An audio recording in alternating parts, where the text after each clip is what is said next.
So good morning everyone. I am Angela Kate Bantayan and I'll be discussing about the problems in watershed management. So before we dwell in the problems of watershed management, let me discuss first what is watershed.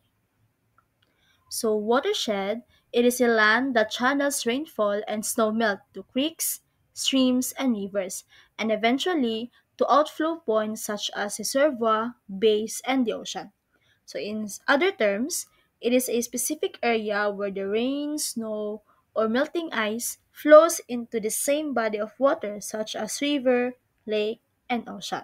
So, now let us discuss the five problems in watershed management. So, the first problem is the degradation. So, degradation, this is caused by the unsustainable explosion of natural resources, leading to the loss of value of the watershed over time. Degradation of rain-fed areas is also caused by soil erosion that results from water runoff. So next, we have the development of urban centers.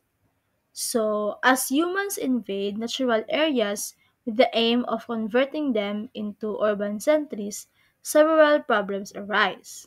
So, these include chemical pollution, loss of natural habitat, alteration of water flow, and disposal of harmful and non biodegradable waste in water resources.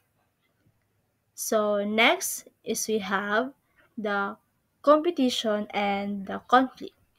So, competition and conflict, this is a disagreement between the upstream and downstream stakeholders, often leads to poor watershed management. Stakeholders who live downstream may set goals for watershed management that need to be implemented upstream. So, these goals may, however, not be compatible with the goals and needs of the stakeholders who live upstream, hence, leading to conflict. And next problem is we have the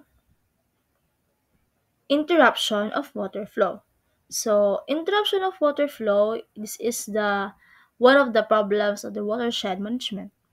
So when the water or the natural water flow is interrupted, major losses are observed, including increased soil erosion, blockage of passages for fish, disruption of the ecosystem, loss of habitat, and disruption of the ecosystem.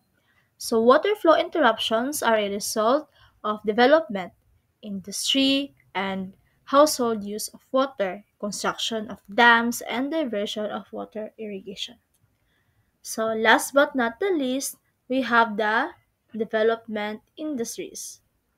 So development of industries often affects watershed management, even though the same industries bring economic development to a particular area.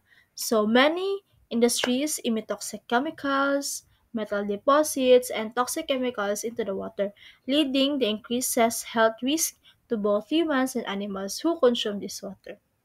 So, those are the five problems of the watershed management. And if these five problems of watershed management within every local water catchment area are looked into and sorted out effectively, local communities will have the benefit of having enough water to support their needs and income generating activities. So that was all, and thank you so much. Again, I am Angela Kate Bantayan, a Group 9 reporter.